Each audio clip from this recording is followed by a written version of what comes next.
Hmm? Ah!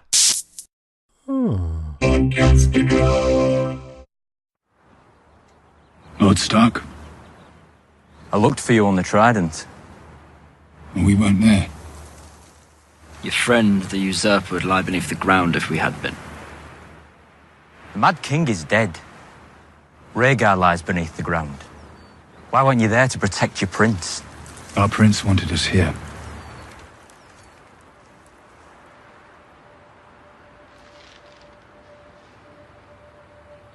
Where's my sister? I wish you good fortune in the wars to come.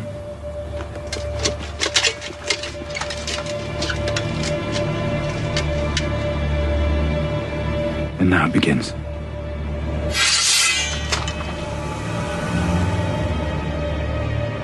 No.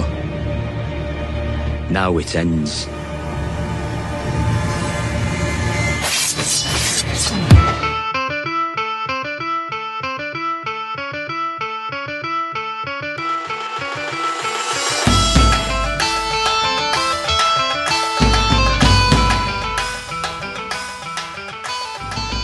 Hey, Throners, welcome to our podcast. I'm Mr. Blog. And I'm Rima. And this is Game of Microphones, episode 18. And in this episode, we are going to be talking about Oathbreaker from Season 6, Episode 3 of Game of Thrones. And this week, I am joined by Rima, a listener of the Walking Dead cast, who I had the great pleasure of meeting back at Walkerstalker Con in Atlanta. Rima, how are you doing? I'm doing very well, Eric. How are you? I'm doing great, man. This is turning out really well, having this wonderful rotation of co-hosts. It gives me the opportunity not only to spend time with some old friends such as Grace or Jason or this kind of thing, but also some of the new friends that I've met over the last few years, such as Cindy and now you. And that is such an absolute pleasure. So I am doing really well and always happy to talk about Game of Thrones. Is there anything you would like to promote for yourself? Well, I mean, you can find me on Twitter. I'm on Facebook. The normal things. I'm at RimaJo76 on Twitter, but that's about it. I'm a longtime listener, big fan. Well, the cool thing is that even somebody who is a listener who comes on one of these shows, I mean, that's how I got started, was as a listener with the Walking Dead cast. And I wrote into Jason and we ended up becoming friends. And then he had me on his podcast. And that was 5 years ago now. And here I am doing 2 podcasts a week and blah, blah, blah, all this kind of stuff. So you'd be surprised how much people will want to reach out to you and say, oh my God, I loved hearing you on Game of Microphones. That was so awesome. So that is my cue, people listening here. Give Rima some support. I think, is this your first podcast that you've been on? It is my first. Popping my cherry. Right on. So wonderful. So I think we're going to have a great time. What did you think? Before we get started on that, why don't we go ahead and just dig right into the episode? What do you say? Okay. Yeah, so let's do it. We're going to get into the top 5 highlights of Game of Thrones, Season 6, Episode 3, Oathbreaker. First of all, what are your overall thoughts of this episode? I thought it was a really great episode. They still, again, managed to hit so many of the plot points that we've, kind of been following since the finale. And then when they've started with episode 1 of the current season, I mean, they're hitting everything. It's like everything that you're wondering what's going on, they're hitting it. So I'm loving it. Yeah. And I felt like this, interesting enough, it's only the 3rd episode, but I feel like we kind of wrapped up almost like the first act of a play. Mm-hmm. In this episode. We have a lot of things that are a few items that came to a bit of a conclusion in this episode. We'll get into those. But of course, things weren't all about wrap up. There was still a whole lot of setup. And even that setup felt like the end of a few promises. And for instance, the Ramsay getting Rickon or Jon Snow ending his watch, these kinds of things that felt like, okay, we're ending and we're going to be moving on. So there was a lot of setup. And one thing last season that I talked a lot about with this show in general is how it's so much like a chess game. And it's about setting up all those pieces. And I feel like right now we just got to a point where, okay, we've gone through all the basic first moves. Now we're going to start planning some attacks. Now we're going to plan some defenses, And I love the way that it played out. I think a lot of people felt this was a bit of a slower episode. I would have to agree, especially after the last episode. But we need that every. That's the beauty of this show, right? It's got these dynamics, these lulls that kind of get you into this wonderful sense of, ooh, what's going to happen next? And then, of course, those moments of, oh my God, what's happening? So this is one of those lulls, getting us set up for everything, and I really enjoyed it. So. I did too. Cool. What's your number 5? Let's just get into this. Okay, so my number 5, the opening scene. The opening scene, the screen is dark. You don't see anything, but you hear that heavy breathing. And, you can just tell. It's Jon Snow. He has woken up after being resurrected from Melisandre. And then it cuts in and you see Sir Davos, and he's just like, what the hell just happened? You kind of hear him gasping. Yeah, he had a look of awe. Yeah, for sure. Yeah, he was like, holy crap, that just worked. And, he looks down. He sees his stab wounds. The poor guy has all of this confusion, and he has absolutely no idea really just what happened. Melisandre comes in, after Davos captures him or catches him after, he's so, I think, just in shock and doesn't know what to do. And Davos grabs him, wraps him up in his cloak. You see Melisandre come in and rushes to him, and she's got that look of shock, like, wow, I actually did it. Because well, you could see that lack of faith in her from the previous episode, when she was, praying over him and washing him, and she's like, not believing that this was really going to work. And I think that just the whole scene, her asking him what he saw, talking about prophecy, you can tell that he just wasn't ready for that at all, to hear any of what she was saying. Davos shooing her out and him playing therapist to poor Jon Snow. That whole thing, just, I think the way that it was played out, the whole atmosphere was just, it blew me away. Well, I'm sure having Kit Harington lying there naked as the day he was born did not make that difficult for much of the viewers to enjoy. No, that made it quite easier to enjoy, thanks to a well-placed leg. We didn't get as much as what we'd like to see. But oh my God, he looked great though. Really. He is cut. I wish I looked that good alive, much less dead. Seriously, he looked absolutely fantastic. He did look fantastic. Like, you were ready for your close-up, young man. Well done indeed. So no, that was a great scene, and I did love both Davos and Melisandre just with that sort of look of, oh, really? This worked? I thought that was fantastic, and I thought Kit Harington played it great. And what I really liked about what Kit Harington did with that was just stunned silence for so much time. Yes. Davos is talking to him but he gave no responses for a while, until I think Melisandre was asking what he saw when he was dead. And I love the fact that his response was simply nothing. It's like, oh, that's bleak. And I wonder if that's making her question more. More of her belief. How could she keep questioning her belief? This is something I've been saying all along, which always kills me, is the fact that R'hllor, the Lord of Light, is the one God that seems to keep showing up and doing stuff. And sure enough, even with all of her self-doubt, it worked. And that was just spectacular. So it was spectacular to see her, just shaken. Yeah, indeed. Was certainly something different than what we've seen in previous seasons. So he was able to portray so much, like you said, without saying a word. Yeah, you did a great job. So wonderful. Well, you got the very beginning of the episode. That's fantastic. My number 5 is actually Arya's training. I love the way that was presented. I enjoyed all the quick cuts that they were doing. I love that she was, and again, it was really neat because part of the thing that worked out so well with this, especially when the waif was quizzing her about Arya's previous life, is that it allowed us, the viewers, to be reminded of a whole bunch of things. Her relationship to Jon, or the fact that there were that she had 4 siblings, 1 half sibling. I really, really loved her bringing up the Hound, and the fact that she had taken the Hound off of her list earlier than what we had maybe thought. Right. That she had come to actually not want to kill him.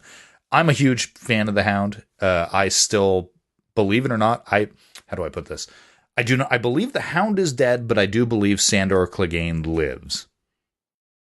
If you follow what I'm saying. I think I follow you. I think he's a different person, but I think he's actually still alive. And ultimately, the reason why I think he's still alive, maybe even you could say the Hound is still alive, is because his brother is still alive. And the fact that his whole reason for being was to eventually kill his brother.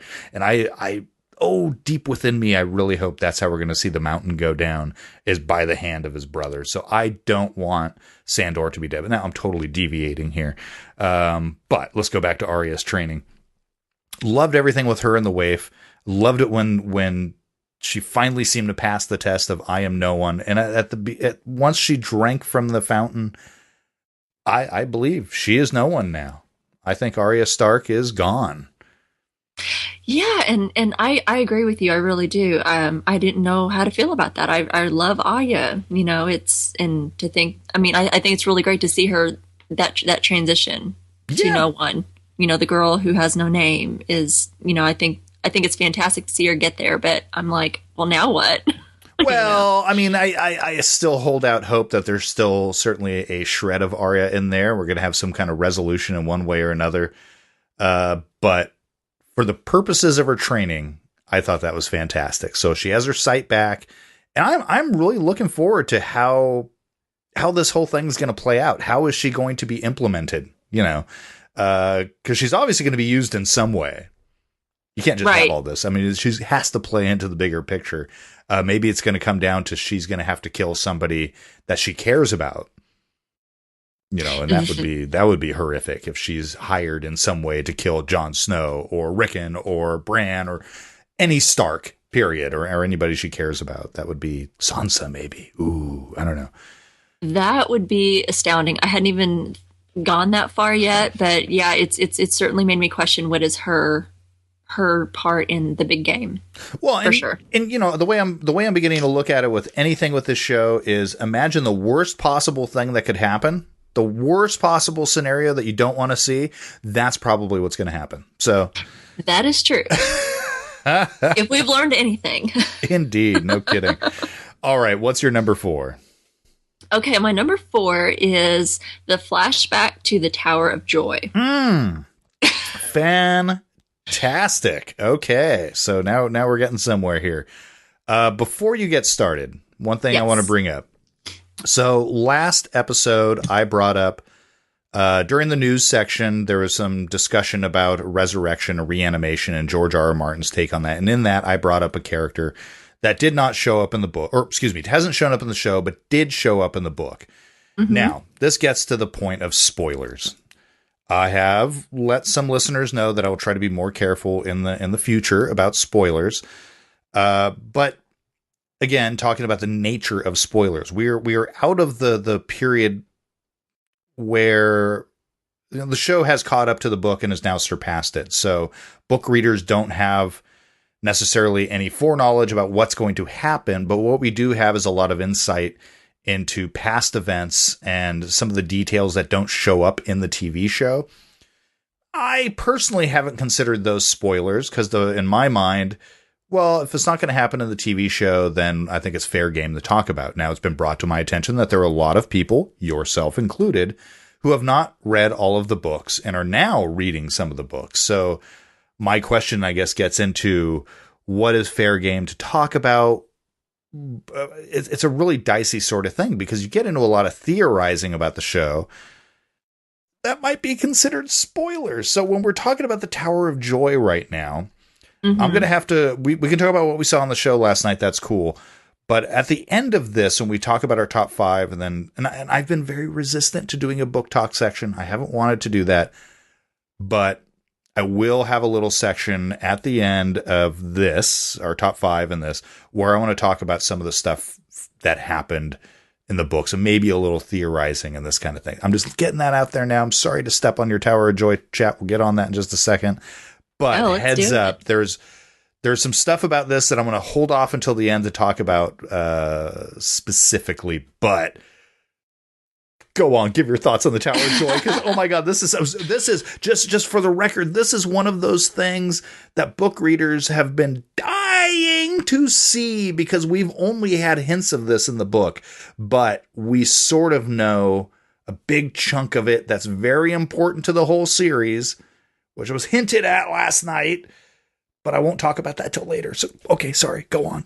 No, you're good. I'm, and as a non-book reader, because, it just tends to happen because I love the show so much, and I will read articles and even things that aren't marked spoiler, you still get some tidbits of book information that, as a non-book reader that you get. And I'm okay with that. I've gotten a little spoiled, but I'm okay with that. So, and you referenced it by Tower of Joy, which kind of surprised me. For those of you who don't, because they didn't say that in the show. They did not. No, Sorry, they did not. No. Spoiler. For those of you who don't know, what we are talking about is Bran's flashback with a young Ned Stark and Sir Arthur Dayne, along with Howland Reed. So that's the scene you're talking about.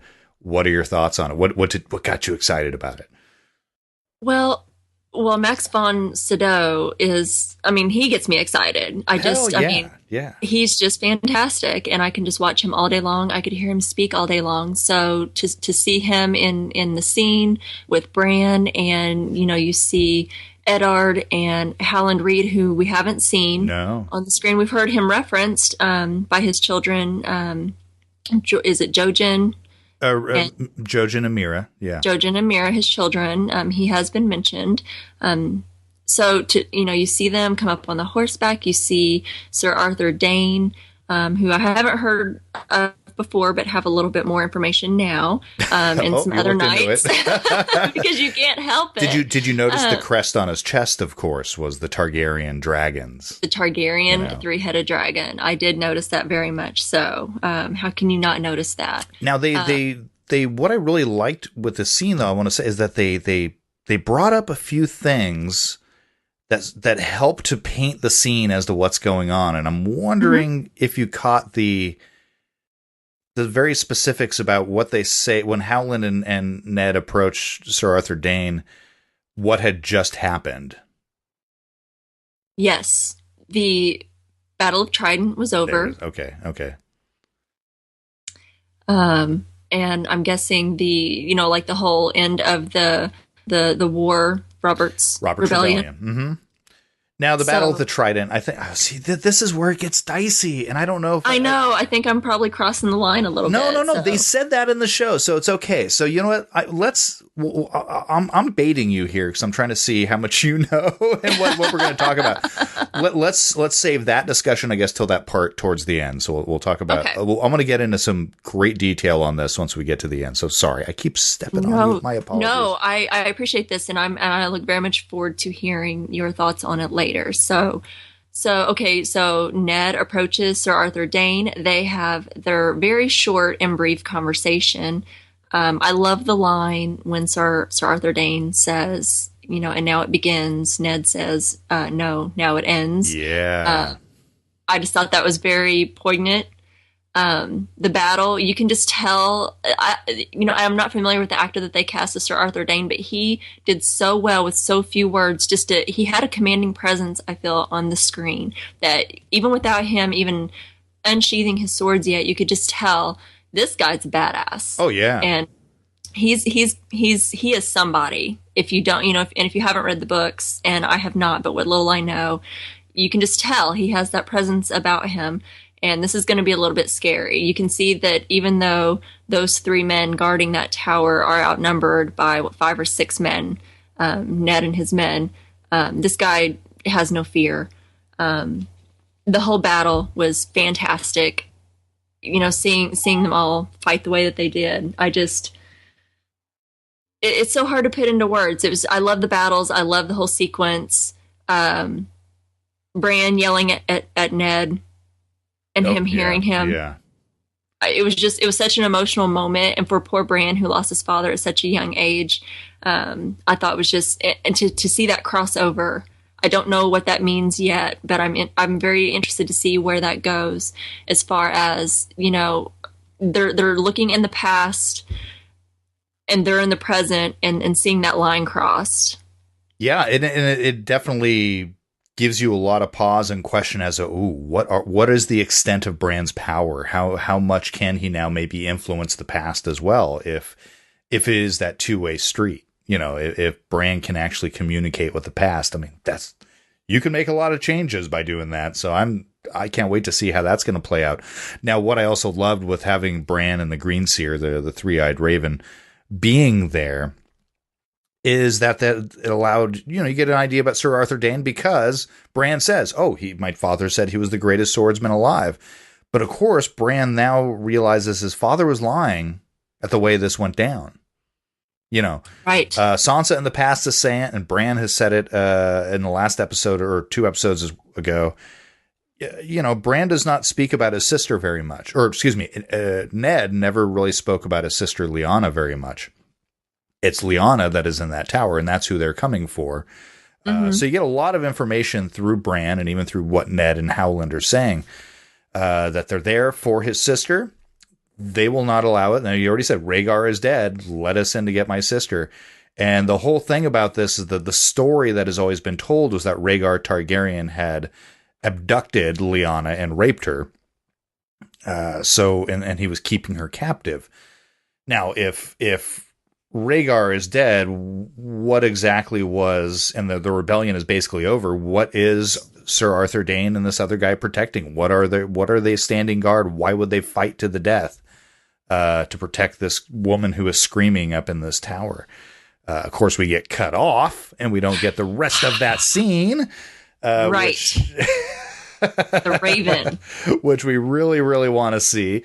But I loved it to see Sir Arthur Dayne with 2 swords. And he goes by, what was it? The Morning Star, I think is what he goes by. The Morning Sword. Morning Sword. Thank you. That dude was just badass using 2 swords like that. It was great. But then to see that Ned was bested, Ned was defeated. And if it wasn't for Howland Reed, he'd be dead. Well, earlier than he already is. One thing I always get a kick out of is George R.R. Martin has always said that there are 3 characters you will never get a point of view chapter from in the books: Littlefinger, Varys, and Howland Reed. Because if you had their points of view, you would know too much. So to see Howland Reed show up in the way that he did, it realizes, oh my God, we are now beginning to get a little bit of that information that has been hidden from everybody. Whether you're a show watcher or a book reader, just so you know, the information they just showed us, nobody has ever seen. So that was really, really exciting. And I could go on and on about that few minutes that we saw on that forever. And I will. Yeah, I think we could dissect that forever. Well, and I will be doing that a little bit more in a little bit later. But thank you very much. Great number 4. My number 3. Oh, wait, no, back up. Sorry, my number 4. Dany and the Widows. I really enjoyed that scene with Dany and that old crone widow lady, and the fact that she was basically saying like, yep, I know who you are. I saw you eating the horse's heart. And why didn't you come here when you were supposed to? Which, now we're getting into some neat stuff, because I feel that is one of the many Oathbreakers of this episode. Last episode, I was speculating on what Oathbreaker was going to mean, and I was really thinking it had more to do with Jaime Lannister, because that's kind of the sword that he was given when they melted ice and they gave him the half of ice. Right. Tywin Lannister named that Oathbreaker, and he gave it to him because he's broken the oath as Kingsguard when he killed King Aerys. Now, so I thought it had to do with Jaime. He renamed the sword Oathkeeper when he gave it to Brienne, so I'm like, maybe it has to do with Brienne. No, it ultimately had to do with Jon Snow. But I really think it had to do with a lot of different oaths that were broken. Dany broke her oath by not going to Vaes Dothrak to, or I should say, Dosh Khaleen to live with the widows. Jon broke his oath, of course. Jon's murderers, they broke their oath. Sam kind of broke his oath to Gilly. And Small John may be breaking an oath as well. We'll get to that in a little bit. But Dany and the Widows, I really did enjoy that. I thought it was had a lot of good tension to it, that she doesn't know what the hell's going on necessarily. And I don't, now she's in this weird place where they're like, well, you could stay here, but we're not sure we're going to allow you, because we're going to go ahead and take this up with the, I don't know, Dothraki Council. What do they call it? A Congress or whatever they said. It was going to be a meeting of Dothraki calls.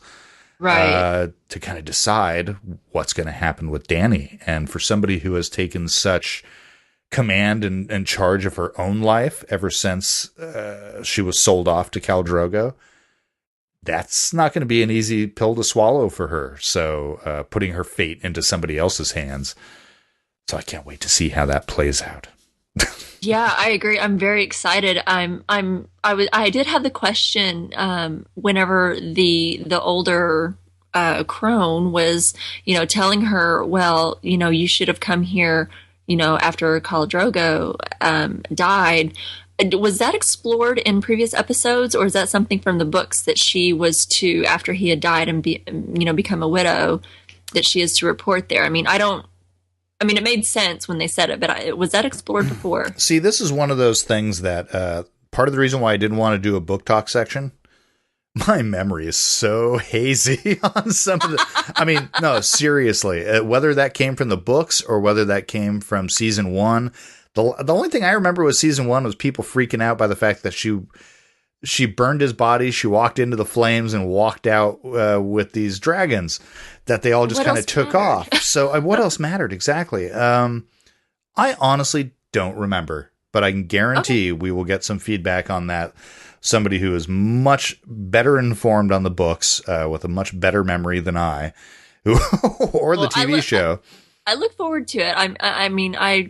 My memory isn't the greatest either, but I tend to remember little things like that. I do not remember that coming up, and I thought, well, who says that she has to report, to this place? I do remember something about it, but I don't recall when and where it happened. Whether it's book or show. That's the other reason why I don't want to do a book talk, is my brain is, and this is why I do get worried about me pissing people off with any kind of spoiler notions, and I'm making air quotes when I'm saying spoilers. I seriously don't remember what's from book or what's from show. It's so blended in my brain at this point. Totally understood. I'm very guilty of that. My apologies to everybody. Oh, no, not at all. There's a lot of stuff jamming up in the old noggin. I got to kick some things out every so often. So like the parentage and lineage of Sir Arthur Dane. Sorry, it's not quite in my brain. Maybe the way. Although the Danes are a huge family in the Westeros history. Blah blah blah blah. So yeah, Dany and the Widows. What is your number 3? My number 3 is Qyburn and the Little Birds. Oh my God, that creepy fucker. Oh my God, you just took the words right out of my mouth, because the first thing I say is this dude gives me the creeps.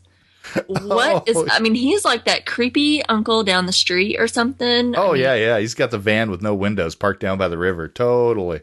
Well, he's even giving the kids candy. Yeah. Well, but of course he's also, those are Varys' little birds, Yeah. But for Varys is creepy in his own way, but he was never kicked out of Meister School and, for things that are questionable. And he certainly didn't bring back somebody like the Mountain. Exactly. The Franken Mountain. Yeah. Yeah. Which I will say, by the way, I've been referring in the last couple episodes, I had referred to him as Sir Robert, and that's it. And that's how they did announce him in the show last season, was referred to him as Sir Robert. That is a book thing. They've changed it this season. Now that this episode, they finally made it clear they're calling him Sir Gregor. So they're not even pretending that he's anybody but Gregor Clegane. He is the Mountain. So yeah, I found that very interesting. That he was introduced as, he's this new knight, Sir Robert Strong, and now they're just straight up, yep, it's Gregor Clegane. He's been brought back, and they're not even trying to really hide it, which I found very interesting this episode. I thought, okay, let's just put it out there that this is happening. Oh, I gotta say, the fact that Meister Pycelle let out a little fart when he saw him. Yeah. That may be the only joyful, humorous moment in this episode, was that one single fart. That was like the fart heard around the world. It's like, oh, thank goodness, a little bit of levity.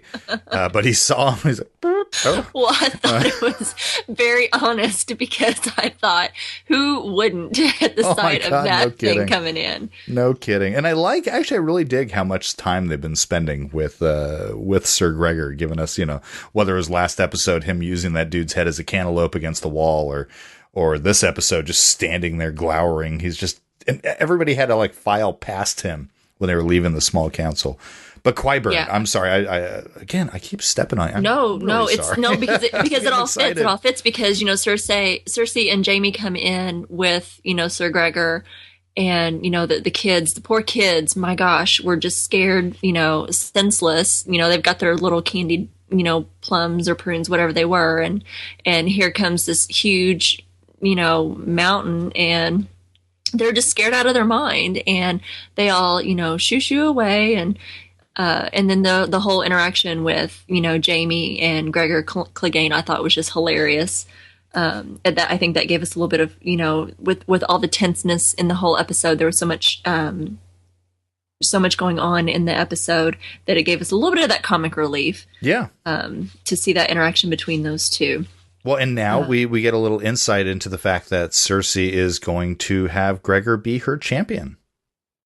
Yeah, that I think that's interesting. Another trial by combat. Who's going to be on the other end of that one?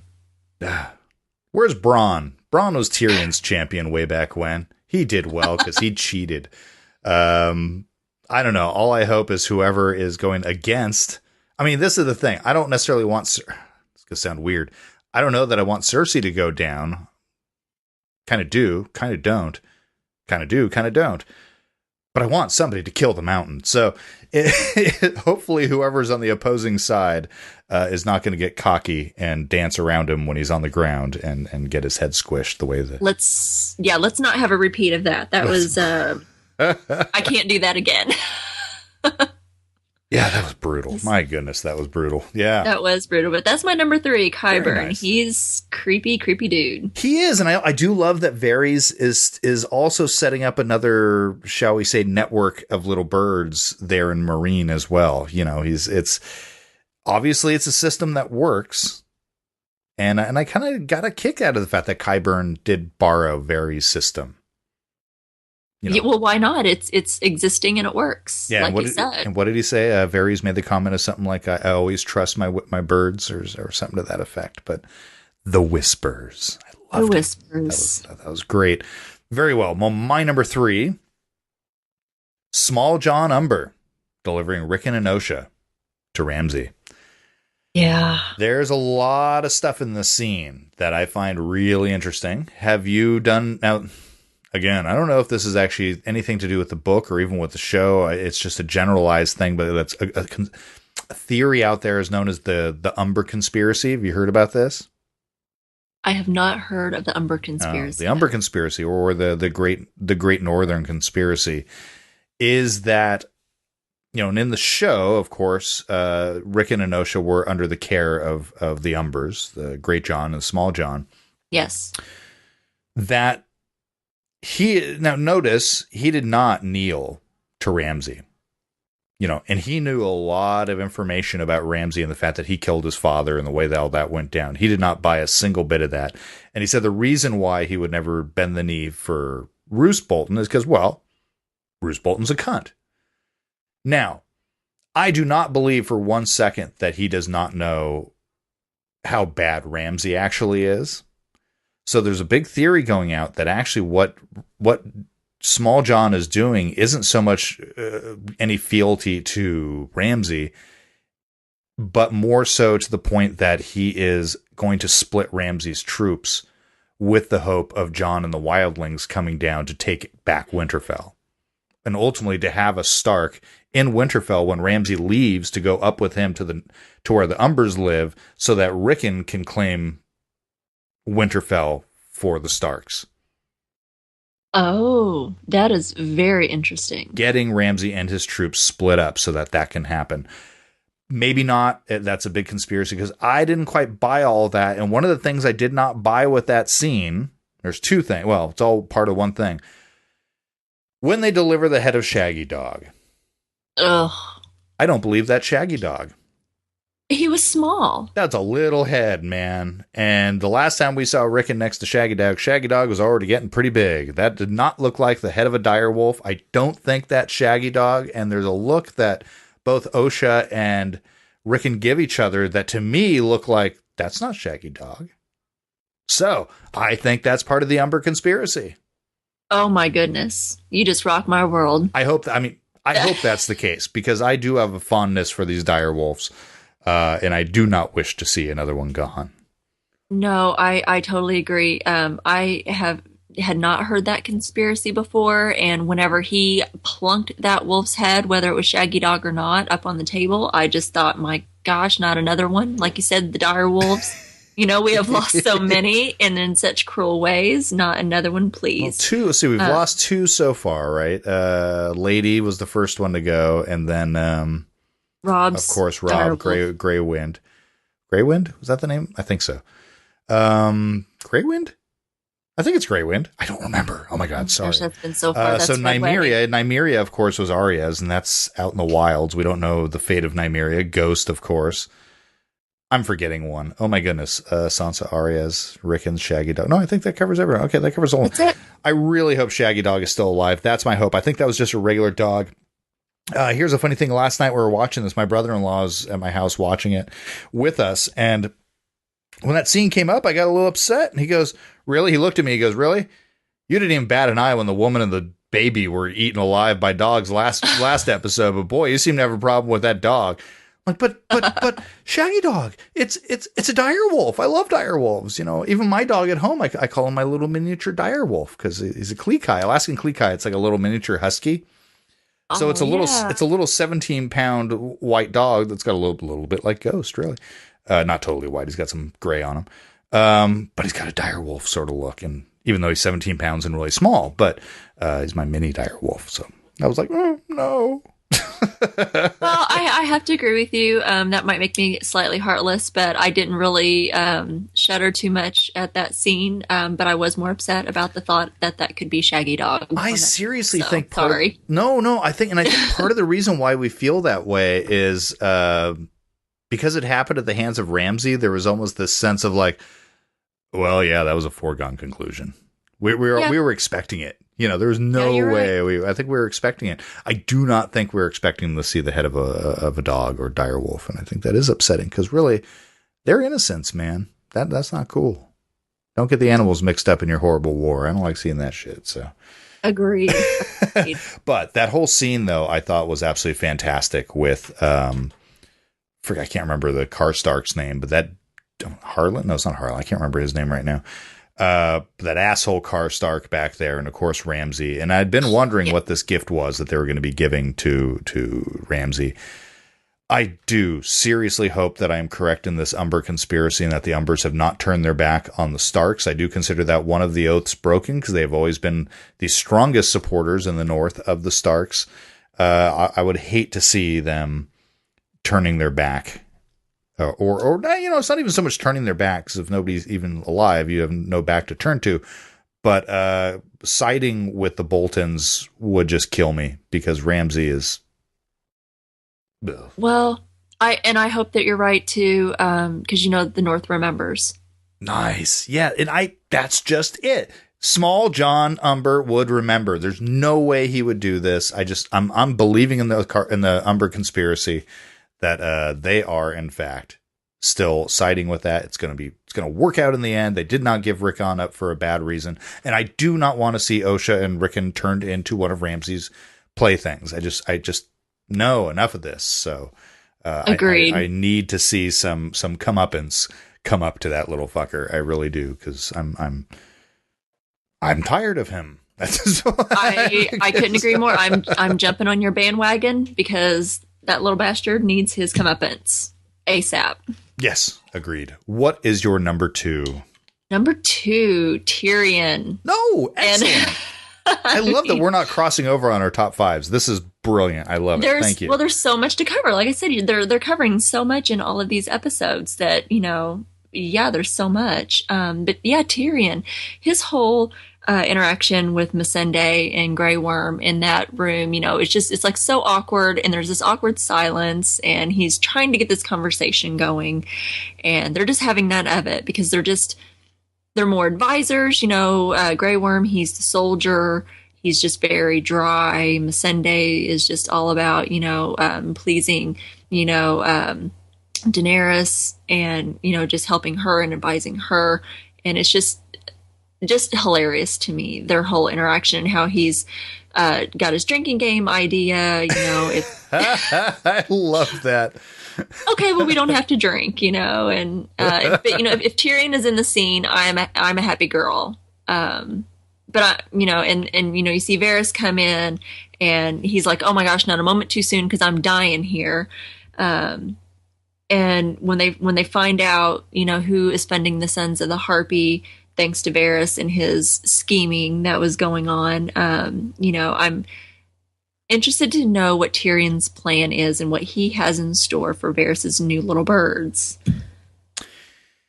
Yeah, I really wish that Tyrion were in a spot in the story right now where he had more to do. It is unfortunate in many ways where he's at the moment, yes. But it was a wonderful little moment with him trying to, he is failing miserably at small talk with these people. Last episode, or maybe the one before that, he keeps trying, and he's so terrible, so terrible. It works in King's Landing. It works, with his people, but boy, get him outside of his comfort zone, put him with a eunuch who's not Varys and Missandei, and it just falls flat. It's always falling flat. And I feel so bad for him, and in a way I feel bad for us. It's like, come on, we need some more classic Tyrion. They're giving us some great little lines from him. Something like, a great man once said, and he said something, and well, who said that? Well, I did just now. Funny, wonderful writing. I loved it, but come on, we can do more with Tyrion. So we definitely need more with Tyrion, and more with Tyrion and the dragons. I don't know why what we're talking about with this just reminded. When you and I last talked back in Atlanta, was I wearing my Ted costume? You were. Oh dear. Okay, yeah. So for those of you who don't know, on Halloween last year in Atlanta, I went as Ted, the giant teddy, or a teddy bear. I was, a 6'1" teddy bear, although with the head, it was probably about 6'8", almost 7 feet. It was awesome. It was awesome. I got pet more that night than I've ever been pet in my life. I came home and I told my wife, you know what? I think I need to start wearing that around all the time. It was wonderful. I just got touched by everybody. Absolutely. That was a very, sorry. I don't know why that just popped into my head, but Tyrion, little bear. I don't know. I was thinking about something with that. No, but the Tyrion scene, it's, again, I want to see more happen with Tyrion right now. And I feel like we keep coming back to him at the moment because it's Peter Dinklage. We need some Peter Dinklage in the show because he is everybody's fan favorite. But I want to see something real come out of him instead of just fan service. You know what I mean? I feel like we're a little bit in limbo with him. A little bit in limbo with him right now. And I can't wait to see how this is going to play out. And I'm happy that Varys is doing his thing. But it just seems like the four of them, between Grey Worm, Missandei, Varys, and Tyrion, are just kind of biding their time. And I want to see something more happen out of that. That's just not biding their time.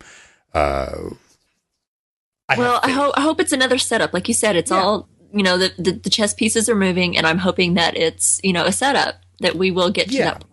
So what do you think Tyrion meant, as far as, so he said, okay, Yunkai, Astapor, and now with the help of Volantis, they are funding and helping out the Sons of the Harpy.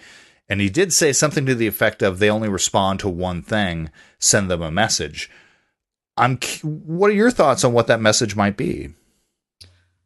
I thought about that, and I don't know if they're going to talk about Daenerys not being, or maybe try to hide the fact that Daenerys is not in residence, or they probably already know that through their network through their network of spies, but maybe they're going to try to play that off a little bit. I don't know. I don't know really where they're going with that. I'm completely, I don't know. What are your thoughts? I don't know. I'm afraid that it's simply going to mean violence. The threat of war might be the only thing, or money. Ooh, maybe that's what they'll respond to. Money, since we are talking about slavers here. We are talking about people who, all three of those, Yunkai, Espor, and Volantis, why they're rebelling against Dany, of course, is that they want the slave trade to return, and that's what she ended. So, money? Yeah, that seems to be what makes things go around. Violence hasn't seemed to work. So, yeah, I'm going to go with economics. I'll jump on that one with you. maybe they'll take an economic route and they'll make because really that's what Tyrion also knows as well, right? He does come from the family that shits gold. So, maybe that's the route he's going to take, but we'll see. And I did love seeing Varys again, through the help of his little birds, but also kind of the way I love how he didn't torture that woman. He said, I don't believe in torture. I believe in making people happy. And I loved his way of going about doing that. Just tell me what you know. You start a new life. Here's a bag of silver. I can't even pick it up. I'm too weak. Brilliant. Agreed. To see him work and manipulate, and just to see how he goes about. This is how Varys works. Yep. That was satisfying. I don't think we've seen enough of that. No, I don't think we have. Or if we have, it's been a while since we've seen it. So I really liked seeing that. I thought that was a great insight into how this Tyrion Varys team is working out, and I thought it was working out very well. So I just want them to get the hell out of there right now, and everybody to get back to Westeros. But yes. We'll see what's going to happen with that. So great number 2. My number 2, I'm probably going to end up stepping all over your number 1, based on just what we have not covered yet. My number 2, Jon Snow's mic drop.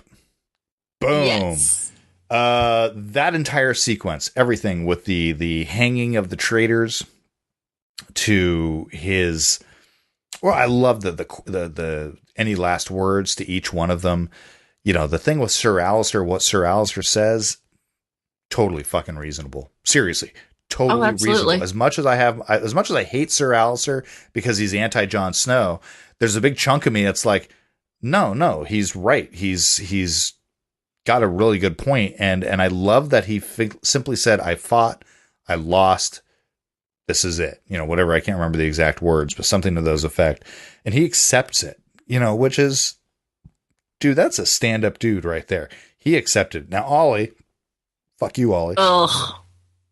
Just with that bit of silence that he gave. But back to Jon Snow himself. He didn't want to do that. I think he is so sick and tired of having to make those kinds of decisions and having to kill people for honor and all these kinds of things, that I love that he did it.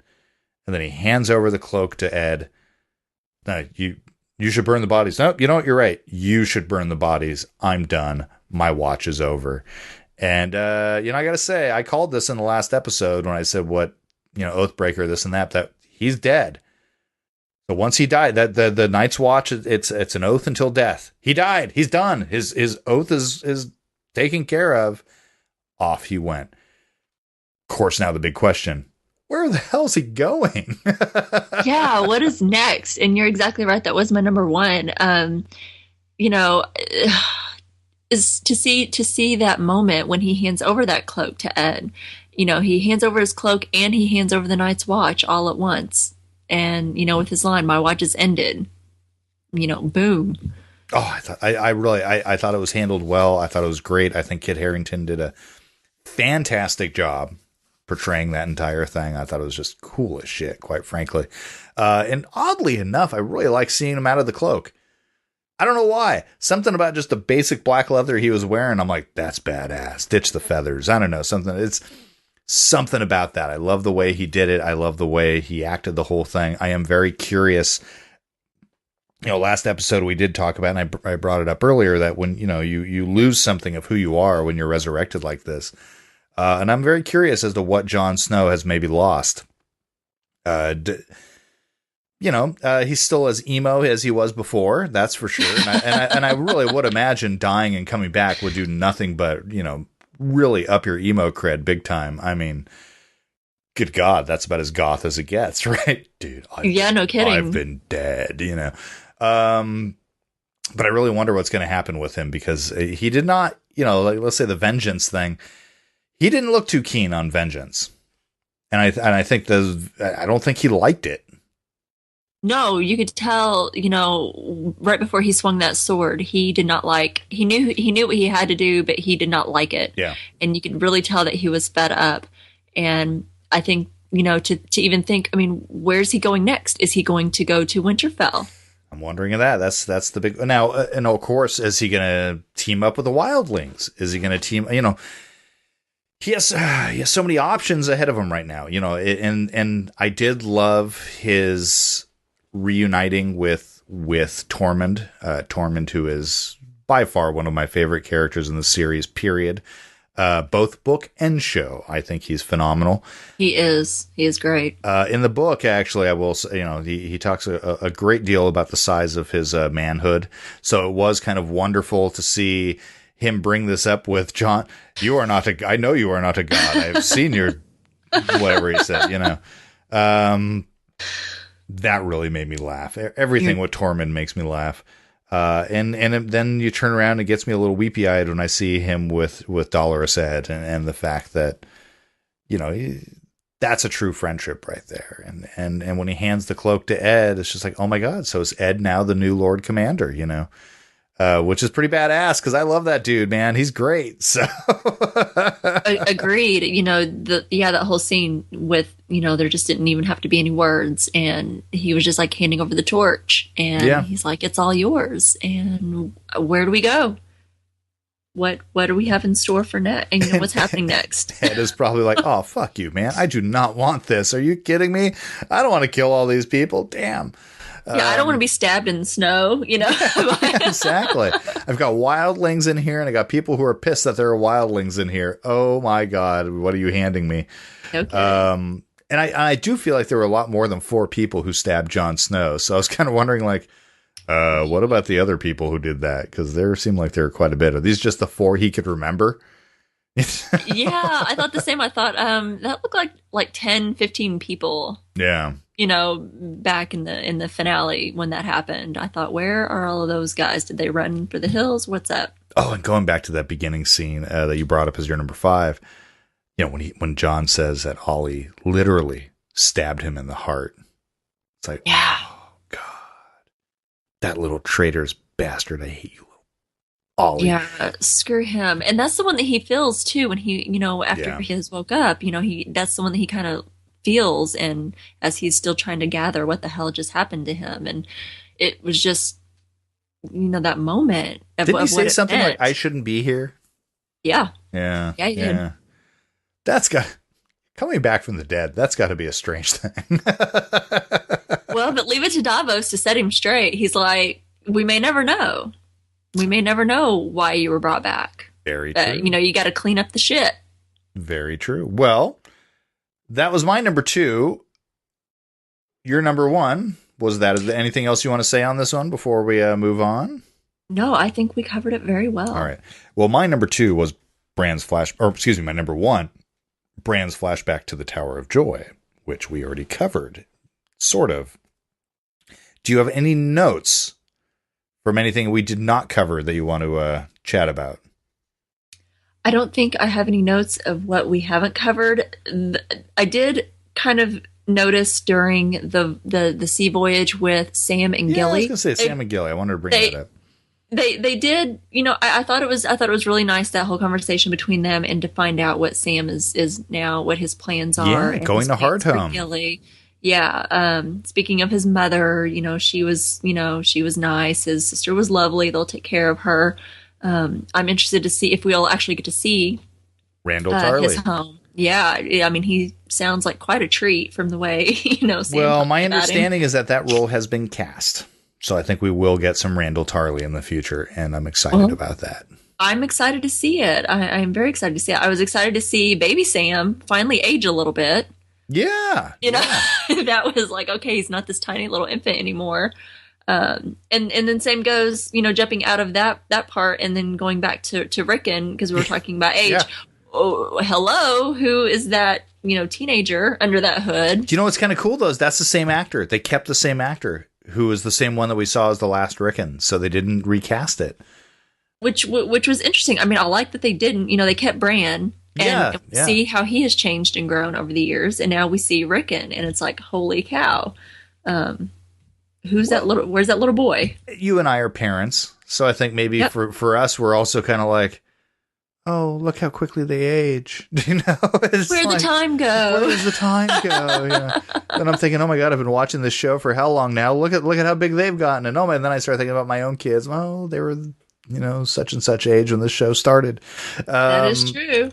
So yeah, definitely the passage of time. And I kind of like that they, the only one I'd say that they really scored with in terms of casting was Maisie Williams as Arya. Because even though she's 19, it's kind of like, no, she still looks like she could be the age that she's supposed to be in the series. Yes. She still looks ridiculously young, which, as a total side note, my youngest daughter, who just turned 11, and she's got a bit of a shorter haircut right now. Well, basically, she looks just like Arya. And I noticed this in a recent episode. I was like, she looks like, oh my God. And I looked at my kid and I looked at Arya. I'm like, you look like Maisie Williams. So my youngest daughter looks a lot like Maisie Williams. Oh, nice. I should send you a picture. You'll find it humorous. You should. I would look forward to that. I gotta get a little sword in her hand, or so maybe we'll do some cosplay, and maybe I'll go as Ned Stark and carry a head or something. I don't know. Yeah, get her a little needle. Exactly.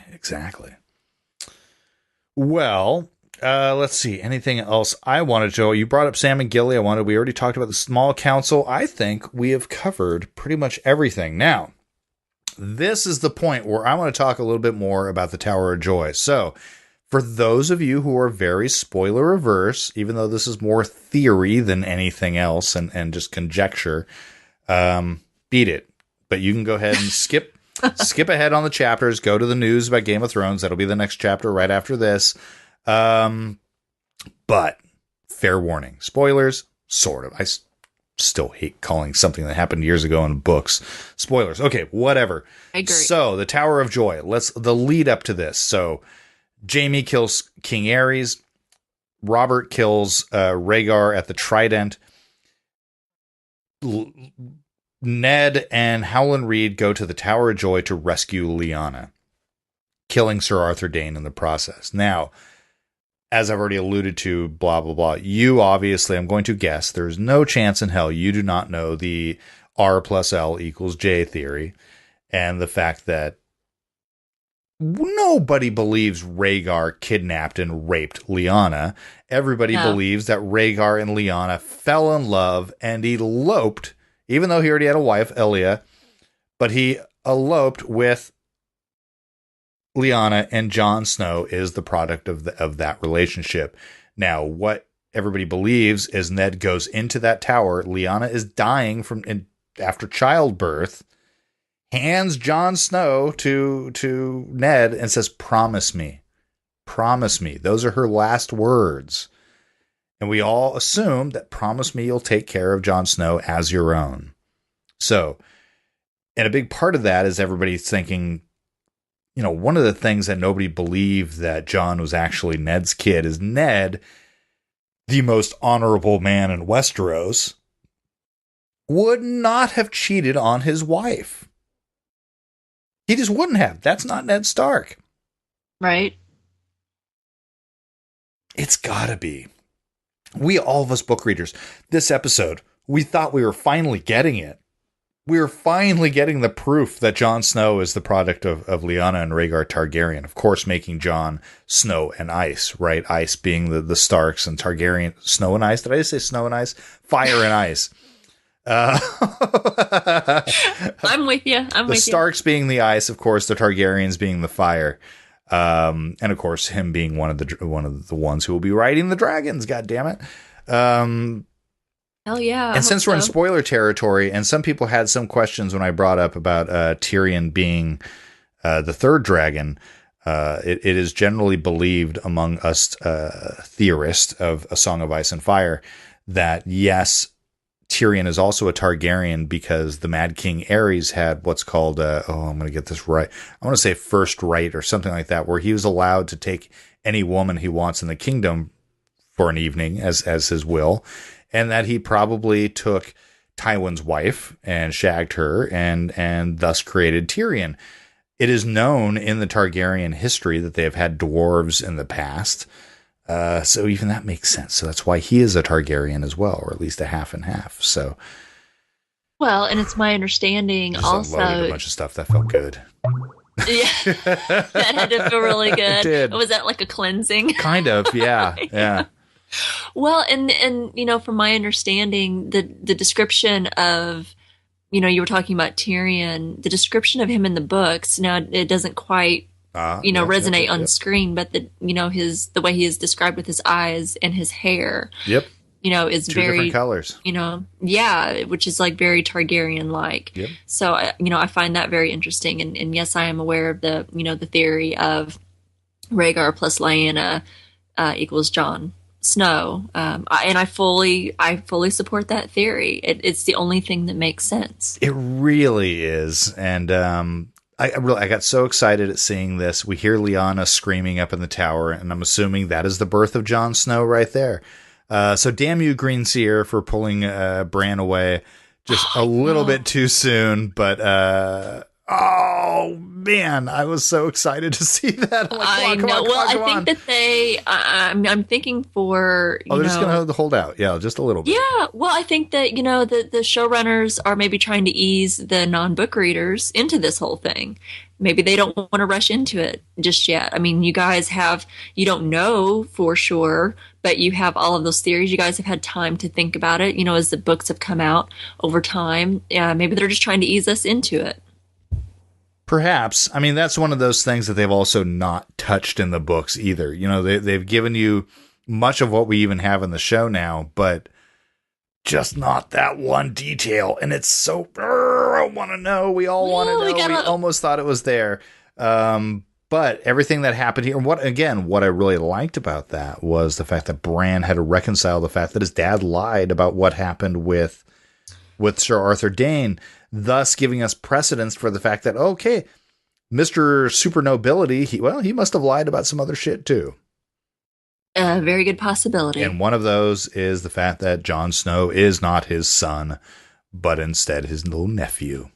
Well, you don't throw that out there. The whole thing of why would this whole mystery in the show, when Ned and Jon were leaving each other, Jon was going to Castle Black, Ned was going to, King's Landing.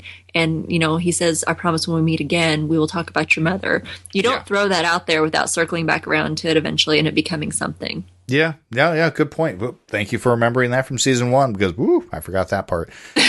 Great observation. So I think that rounds out the little things I want to talk about. I was maybe going to throw the Umber conspiracy in here, but I think that's germane to the show. So I thought that was okay and fair game. So what do you say we go ahead and take a quick break? We've been chatting quite a bit about this, and then we'll come back with some news about Game of Thrones. Okay.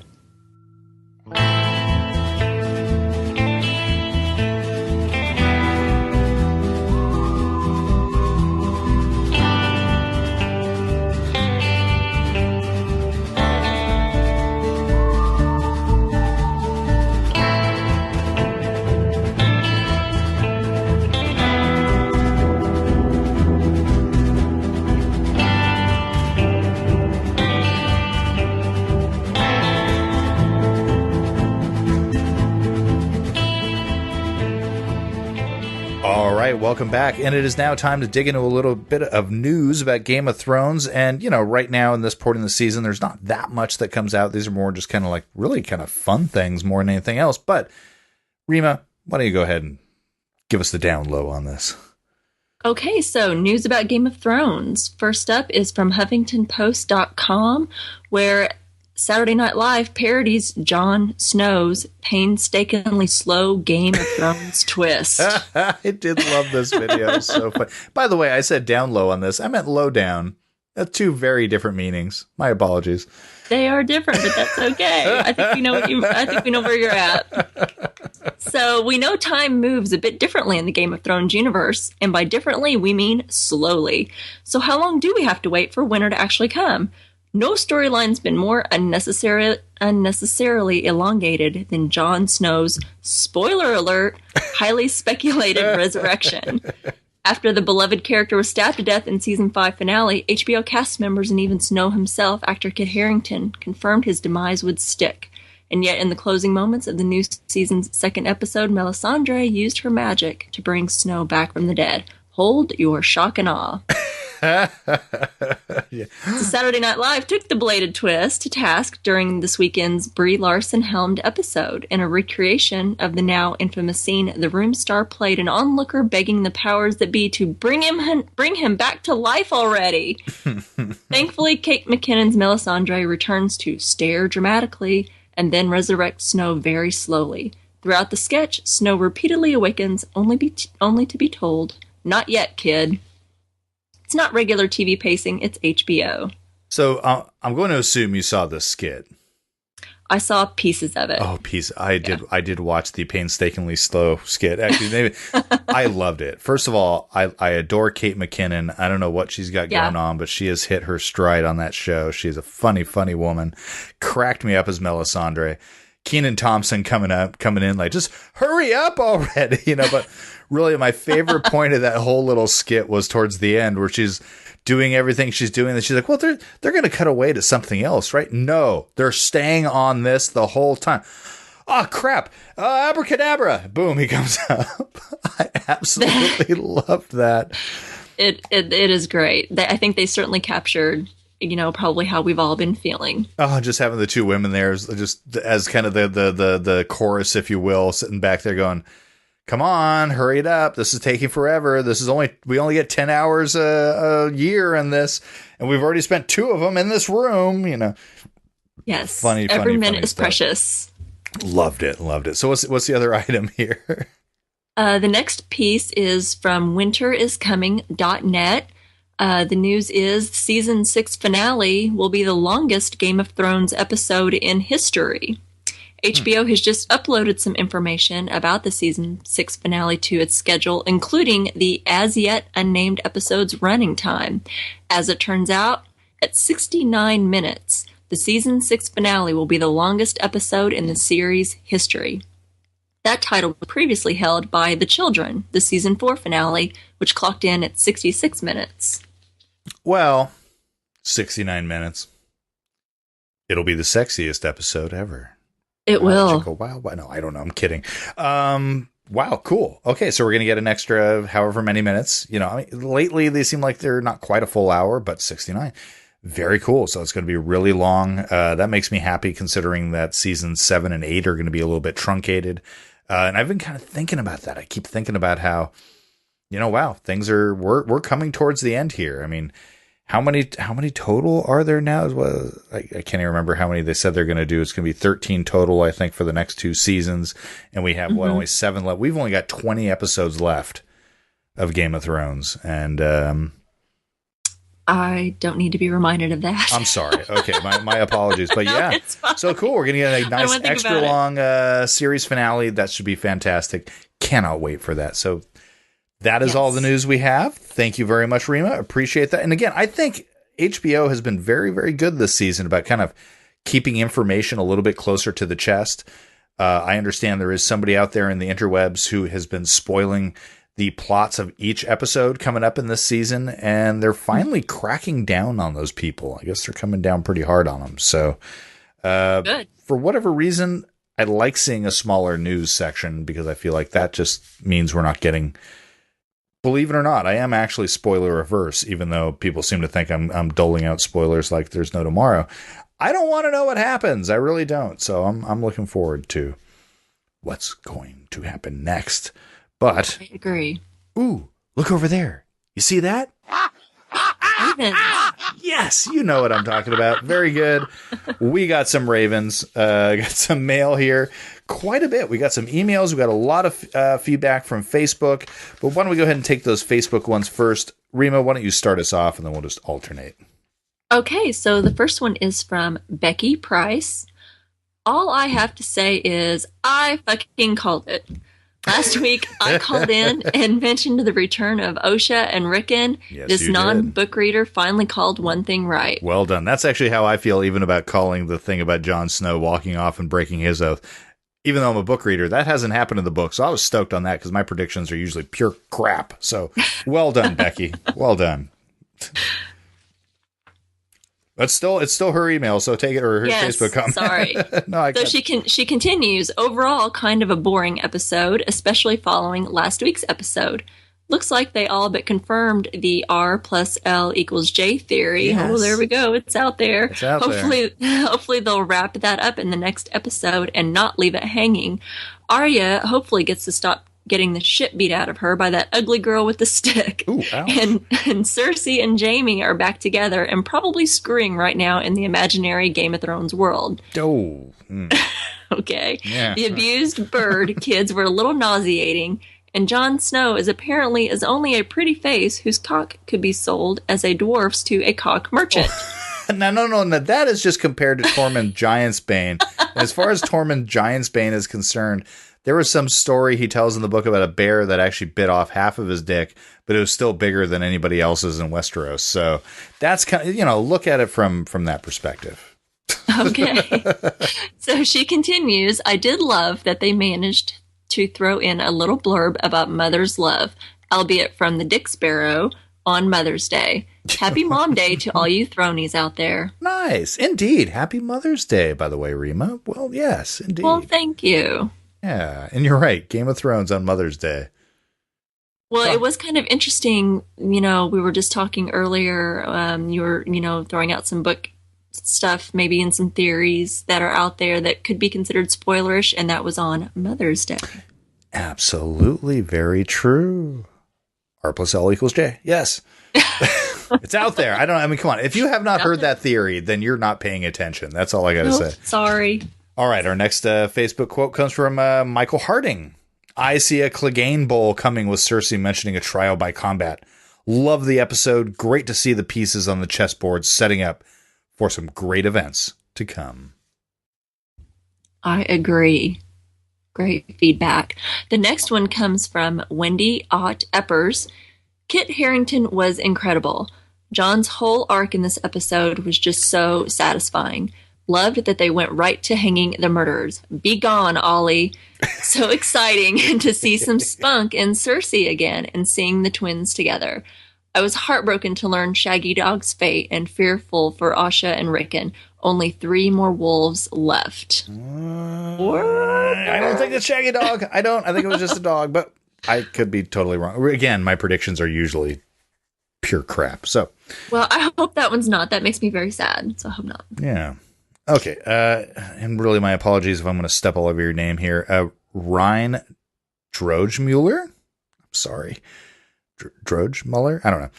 After the shock and awe of the previous episodes, it was slower, but there were still some great moments. Obviously, the ending with Jon was badass. I've always hated Ollie the most, so that was doubly satisfying. Seeing Jaime interact with Frankenmountain was great. Tyrion trying to get Missandei and Grey Worm to interact with him had me laughing like crazy. Can't wait till next week. I agree. Great comments. Thank you. Next one comes from Joseph Alvarado. Wow, I think we all called Jon Snow would swing the sword on those Oathbreakers, followed with the passing of the coat, and then just drops the mic. Boom. I loved that small council meeting. Power is clearly not in strength, but those who give it to you. What a blow to the Wonder Twins' ego.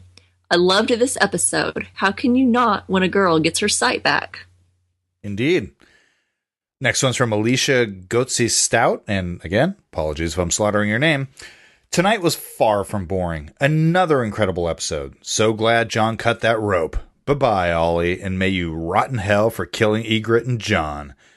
Good feelings gone for Sansa as it appears next week she, Brienne, and Pod make it to the wall, and Jon will be gone. No! So, I gotta say, before we move on to the next one, there's no love for Ollie anywhere, and I love it. Agreed. Another little thing that did pop up I want to mention about the preview for next week, and I didn't notice that about Sansa. But one thing I did notice was Theon goes back to Pike. There was some debate as to whether he was going to go back to Ramsay or back to Pike, and I'm happy to see he chose wisely. Instead of going back to his tormented home, he goes back to, well, what is probably going to be his tormented home as well. But the idea of Theon being there, another potential heir, could be interesting. before the King's Moot. So we'll see. Very interesting, and it didn't look like quite a very warm homecoming at all, just from the previews. I don't think there's a single goddamn thing warm about Pike and the Greyjoys at all. These are hard, mean, nasty Vikings, you know. That is true. They are a very hardened clan, that is for sure. I mean, the Starks make them look warm, and that's not warm in the least, so. Agreed. You make a good point. The next one comes from Lindsay Borton. This episode was so heartbreaking. With that said, there was some great setup for the rest of this season's story arc. I'm looking forward to seeing how Bran will learn to be a greenseer without being at the tree. The old man mentions that Bran won't be rooted like he is. Maybe he will have to be at one of the Godswoods. If that's the case, then he will have to stay north, which sort of limits his storyline. It was so sad to see how disappointed he was when Ned didn't actually kill the guy. You could see his thoughts almost, how he was wondering what else Ned lied about. Jon, so happy that he ended his watch. I almost cried when I saw how difficult it was for him to cut the rope and bring justice to his murderers. Part of me has this grudging respect for Alliser because he is so sure that he's done the right thing and he's willing to accept the consequences for what he's done. He's still an awful person, but I can't help but admire his surety. I have the same sort of feeling for the High Sparrow. He sucks, but he's got the best intentions. What was that about the road to hell? Anyway, I'm definitely looking forward to Cersei's inevitable trial by combat with the Mountain as her champion. Poor baby Tommen is so conflicted. I guess that goes to show that he just might be smart enough to realize that as much as he loves his mother, she's done some pretty terrible things. And finally, it was so satisfying to see Gilly call Sam the father of my son. Here's hoping Papa Tarly treats Gilly better than he did Sam. You know, that's something we didn't bring up, and that warmed the absolute depths of the cockles of my heart. And I thought that was the sweetest little thing when she did refer to Sam as the father of Sam. Agreed. That was great. And oh, those two are so cute. They really are. You know, I was laughing. There was this wonderful, I guess a few of the actors were on some talk show. I don't even know what it was. And this popped up on Reddit today. I just saw it. And it was the actor who plays Varys, the actress who plays Gilly, Sophie Turner, who plays Sansa, and Alfie Allen, who plays Theon. Somebody asked them, if they could do a crossover show, what would they want it to be with another show? And Sophie Turner chimes in and she says, the Kardashians. That way we can kill them all. We got everybody laughing. But what was funny, this was on Reddit, and what was hilarious is all the comments afterwards was like, wait, who's the one sitting next to Varys? And people are like, that's the actress who plays Gilly. Because she is drop dead gorgeous. And yeah, what's funny is in this episode, I think we saw a little bit of that. Normally she lets her jaw hang a little bit looser so she looks a little more simple.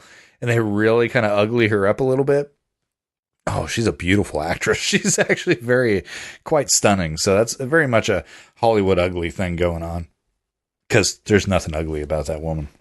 No, she plays it very well. And, you know, she was a product of incest after all. So yeah, no, absolutely. She's supposed to look that way. Absolutely. And I love that that's her technique, is just to loosen her jaw. Let it hang a little low. You know? It's like, oh, that's brilliant. I loved it. Absolutely. She plays it well. Oh, thank you very much for that. And then our last Facebook bit here is from Sam Hardman. Just want to point out that there was a woman screaming in the tower.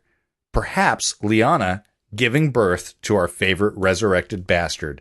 Okay, so I guess that probably wasn't spoiler territory. Everybody seems to know this, right? So also, you totally called it. My watch has ended. I jumped around the room cheering. Yes, thank you, Sam, for recognizing that I did call that last episode. But yeah, I think that's Lyanna. I mean, obviously, it's Lyanna scaring. Good God, screaming up in that tower, and I do think well, no, I'm going to save it. I'm not going to. Well, I don't need to save it. It's there. He says it. I do think that's her giving birth to Jon Snow. Yes, absolutely. So, whew. Thank you guys so much. That's on Facebook. Rima, why don't you go ahead and take the one email that we received? Okay, this email comes from Brad Galloway. That dire wolf head was awful small. Yeah. The North remembers. And that is a dangerous wild girl who isn't going to fear Ramsay or love him. Has the Umber conspiracy begun? Also, fuck Ollie. Well said, sir. Brad. Well said. That is a great point, that the fact that Osha is a wildling, and I don't think she's going to put up with a single bit of crap from any of these people. So, we've seen in the past how she can play the fellas. Oh yeah, no, she's good. So I look forward to what we're going to see from her. So agreed. Oh, and I was actually really happy to see her again. It's been, God, was that season 3 that we last saw Osha? Yeah, when they split, when Bran continued north, and they sent them to House Umber where they were supposed to be safe. Yeah. Now, the actress, her name is Natalia Tena. That is Tonks from Harry Potter. Yes. For those of you who don't know. So I always get a kick. For some reason, I'm always like, oh, it's Tonks. I get very happy about that. So I do too. Well, thank you, Brad. I appreciate that. You just basically spilled the beans on all the little things that I'm considering spoilers just because of the fact that people keep getting pissed off with me about it. So thank you. Send all of your emails to Brad about, no, I'm kidding. No, thank you guys all very much for giving us that feedback. There were a lot of other Facebook comments that we did not include just for time. But really, that is the absolute best place for all of you to chime in on the show, is check out our Game of Microphones page on Facebook. So now we got an unprecedented 4 phone calls today. So nice. I'm very excited to go over some of these. And we're going to go ahead and start with Jamie from the UK. Hi, Mr. B. This is Jamie, host of Radio Free Endor podcast, and I just wanted to share my thoughts of Oathbreaker. First, the poor hound. He was not on Arya Stark's list. What the hell? But we never saw him die, so he might be back for some more. Yeah, he will. And Arya, getting her eyesight back. Nice. Did you hear Grandmaster Parcella do a fart when he saw the mountain? Priceless. My big, oh no, was the gift of Rickon and Osha to the bastard Ramsay, whose dad was a cunt, like his son. Shaggy Dog Rug, anyone? But my big, oh yeah, I called it in this house, that Jon Snow's watch is over after executing the true traitors of Castle Black. Keep up the good pods. Bye for now. Oh, thank you, Jamie. That was great. Did that accent do it for you? That accent does it for me. Jamie must call in every week. Oh, absolutely. And for Game of Thrones, especially the way he said Arya and Kuntz, I thought that was just fantastic. I loved it. Thank you so much. And oh my God, I did. And was it Endor Free Radio Free Endor? I missed the name of your podcast. I'm sorry, dude, but good plug for yourself. For those of you who want to hear what it is, just do the little back 30 seconds or so and you'll hear what it is. Thank you so much for calling. That was fantastic. And yes, great call. Thank you. I agree with you wholeheartedly on all of that. Our next one comes from Andy. Hey guys, my name's Andy. I was calling because I had a question that I wondered if you guys can answer. I know that you guys draw a pretty thick line between the books and the TV show. And I was wondering if you guys can explain why everybody has such a bad taste in their mouth for how the show handled Dorne. And everybody seems to think that it was mishandled, and I know you guys agree. I don't know if you guys can discuss it without getting into spoiler territory, if you guys can kind of dance around that a little bit. But I wonder, what is it about the story in the books that makes that so good, and what did the show mess up? Thank you for taking my call. See you guys. Okay, Andy. I can sort of very briefly discuss that without giving anything away, I suppose. There were more characters. There were better characters. How do I describe this? They really rewrote that entire section. Now, you're nowhere near that, Remo, where you are in the books. No. When you get to the Dorne sections, you're going to be like, wait, who's this? Wait, what is this about? Who is this? Who is this? There weren't just 3 sand snakes. There were many sand snakes. There was also no anger about the fact that Oberyn had died. There was sort of an acceptance of it. But one of the biggest keys on that without giving anything away is that they have more of a matriarchal society where the idea of a queen instead of a king isn't so bad. Actually, it's preferred. So Myrcella is older than Tommen. So they had some different plans for the way things were going to go. It just was not handled well in the show. They treated it like an afterthought, and it became cartoonish based on how extremely groovy the Dornish people seemed in the book. So that's all I'll say about that. I don't think that actually spoiled. Did that feel like it spoiled anything? I don't think that was a spoiler at all, or even went into that territory. But that's probably too vague, and it made no sense. Okay. No, I don't think it was vague, but from a non-book reader perspective, even though I'm not there yet in the books, and seeing it on the screen and not having any kind of knowledge of Dorne or the Sand Snakes, I felt it was handled clumsily. Okay, there you go. Cool. That was just my perspective. I didn't have the feels for it. I wanted to. I thought it was going to be great to have some strong female characters, but I wasn't feeling it. So did it seem kind of cheesy to you? The costumes and the way they spoke. I mean, first of all their accents were different and weird. It didn't feel cohesive in any way. It felt like an afterthought.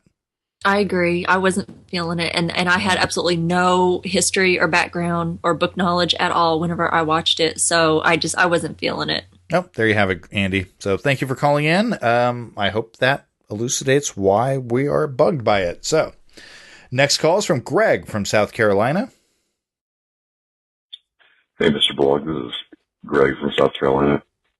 I just finished the episode, and while the end was very, Jon Snow's he's going to, take off and give Dolores the coat and the Lord Commander. I only really have one thought about the episode, and it's just kind of sticking with me. Those motherfucking Umbers. Fuck those motherfuckers. They killed motherfucking Shaggy Dog and turned over Rickon to the goddamn motherfucking Ramsay Bolt. God. If you can't tell, I'm a little bit emotional about that, and it's a little bit frustrating. A lot of good stuff happened in the episode, but that's the one moment that really sticks out with me, and fuck those motherfuckers. I apologize for my language. Like I said, a little bit upset. All right. Look forward to listening to the episode. Bye. Thank you very much, Greg. Do not worry about the language. I loved it. And I feel you, man. I don't think it was Shaggy Dog. If that makes you feel any better. I really, really don't think it was Shaggy Dog. I just, maybe that's wishful thinking. I don't know. Well, I have to agree, and it might just be my wishful thinking because I don't want it to be Shaggy Dog. I'm also jumping on board with your conspiracy theory, and I hope it's true. So hopefully Greg will no longer be so upset. Hopefully, if that's how it plays out. Because seriously, has anything ever happened on the show that's actually straightforward? Never. No. So I'm going with this Umber conspiracy. I really am. I hope so. Great. I don't want that to be the case. Okay, our final call and the longest one is from Kate in LA. Hey guys, this is Kate in Los Angeles. So I had a random thought regarding Jon Snow's resurrection. So I'm leaving this message after listening to the Post-Home podcast prior to Oathbreaker airing, which means it's possible by the time of your next podcast, this will all be a moot point. Let's see. Not a king's moot point. Okay. Anyway, you briefly touched on the theory that Tyrion has secret Targaryen blood, and that's why the dragons didn't kill him, and that he may be the third head of the prophesied dragon. I definitely subscribe to that theory, and I believe, as I think most people do, that Dany and Jon are the other two dragon heads. So, if that theory proves true, it's going to take more than, like, a search on Ancestry.com, Westeros edition, to make it dramatic. So, anyway, the random thought I had is that Tyrion is going to have his own death and resurrection if he is the third head of the dragon. Because if you think about it, Dany went into the funeral pyre with Khal Drogo, emerged unburnt with dragon puppies. Jon Snow was stabbed to death, but because what is smoking hot may never die. The Red Witch brought him back to life. Side note, Jon is also who discovered the direwolf puppies way back when.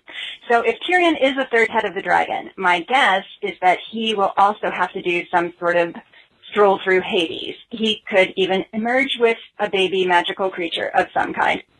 But that's probably not as essential as the death and resurrection part. So the question is how he would die, not die, since Jon and Dany have already used up the fire and ice elements of the series title. Alcohol poisoning seems like the obvious choice, making this a song of fire and ice and liver disease, but I guess it would be something much more interesting than that, much more dramatic. I also may be seeking synchronicity where none will be provided and be way off in this theory altogether. Who knows? Anyway, that's my random thoughts. And now, am I supposed to make a zombie noise? Oh, no, that's the other podcast. I will make a White Walker noise. All right, get ready. To everyone listening. You guys are doing a great job. Keep it up. Thanks. Oh, thank you so much, Kate. That was fantastic. Yes, you got the wrong podcast. Humorously enough, actually, that just happened on our Under the Comic Covers podcast as well. Somebody decided, I'm going to give a zombie noise. Oh, wait, wrong podcast. I'm like, really, you sons of bitches? Stop doing that. No. That's fantastic. I love it. Kate, thank you so much. And really, call in every episode. I absolutely love that. Yes, great call. Okay, so Tyrion. I don't think there has to be any sort of death and rebirth thing in order to be the one of the writers. I mean, I do believe in that last episode when Tyrion was not burnt to a crisp by the dragons.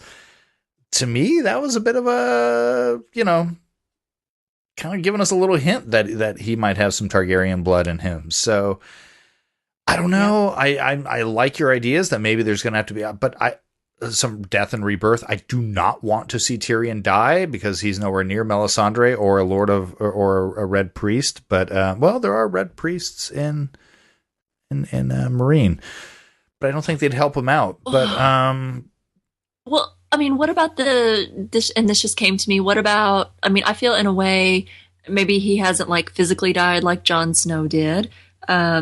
And then, gone through something similar like Daenerys did, going into the fire and coming back out in the funeral pyre. But in a way, I feel like he lost a part of himself, and maybe a part of himself did die when he killed his father. And, that whole transition from that to where he is now. His jokes I feel that was are dying. A huge... Yeah. Every joke he tells, it's just falling flat right now. Yeah, that's great. Actually, Kate, and just so you know, Kate, I grew up in Long Beach, so I grew up right near you there. So, I'll be coming down in a month or so to go back to Disneyland with my kids, visit my parents, that whole thing. They're still down there. Thank you guys all so much, Jamie, Andy, Greg, and Kate, for all of those wonderful emails. Loved it. And voicemails, excuse me. Wow. Good stuff. Those were great stuff. And it's out there. They're all saying the same things. You should not feel bad about anything that you're saying. It's out there. Well, do you know what's really cool, though, is how much passion people are really expressing for this show. For Game of Thrones, not this show, but Game of Thrones. I love that. I really, really love how passionate people get about our entertainments. And Game of Thrones is one of those entertainments that is so... There's so much depth to it. It's a bodice ripper to a certain degree, although not many bodices are getting ripped these days. But it's one of these. I'm a fantasy series. It's almost surprising to me to see a fantasy series getting this many people as fired up as they get, and people get impassioned and they get angry about things. And who was it that Andy? Was it Andy who just cursed up a storm about that? I loved it. I love it. You draw more motherfuckers in that couple of minutes than most people do in a lifetime, and I appreciate that completely. So. God, I dig it. Keep it coming, folks. I really love hearing it. Writing is wonderful, but man, when we get to hear that passion in your voice, that's the best thing in the world. So absolutely. Great stuff. Thank you all. Rima, elucidate us on what's coming up next week on Game of Thrones. Okay, next week on Game of Thrones, Season 6, Episode 4, titled Book of the Stranger. Ooh, one of the 7. Written by series co-creators David Benioff and D.B. Weiss, directed by Daniel Sackheim. Sackheim has directed episodes for lots of TV shows, including The Americans, The Leftovers, The Walking Dead, and going all the way back to The X-Files. Nice. Yeah, very nice. I've never seen The Americans, but the other 3 shows, I was all over. So, yeah. Yeah, The Americans are great. And, of course, I'm a longtime X-Files fan from way back. Yeah, we are of a certain age. Yeah. Have you watched The Leftovers? I've heard good things, but I have not seen it. Such a good show. I've heard Karen rave about it. No, it's an amazing show. So. And my wife and I were kind of late to the party. We came in about midway through season 2, and we got caught up by the time we could watch the last few episodes live. That show's spectacular. And they could have ended it in season 2. I would have been perfectly fine with that. The way they ended it was amazing. But they said there's one more season. Interesting. 3 seasons. That's it. So English. I love it. It's so good. Sorry, I'm interrupting. It is very good. Well, I'll check it out based on that recommendation. And like I said, Karen talks very highly of it on the Walking Dead. Loves it as well. So. Jason finally saw it as well, and he dug it too. So okay, well, Grace too. She's on board as well. We're all the whole Podcastica family. We love us some Leftovers. Well, you guys can't all be wrong, so I will definitely check it out. Yeah, we could. So the synopsis for the next episode is Tyrion strikes a deal. Jorah and Dario undertake a difficult task.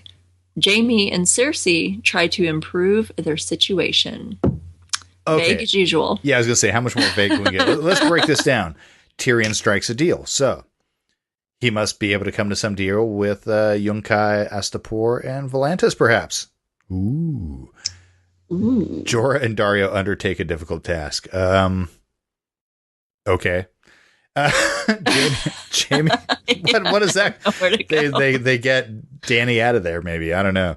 Jaime and Cersei try to improve their situation. Well, I think you already, or somebody already mentioned that 2 of them are probably already shagging. Maybe that's what that means. Our situation's bad. Let's have sex. That always improves everything. I keep forgetting their brother and sister. Ew. Actually, I seriously keep forgetting that at this point. Well, it hasn't really been brought up. They haven't been in too many scenes, and that's true. And it hasn't went there that much. So, well, we get those we get those wonderful vague synopses of what's going to come up next week. Thank you very much. Can't wait to see what that is. Whew. But until then, you ready to close this show out? I am. Okay.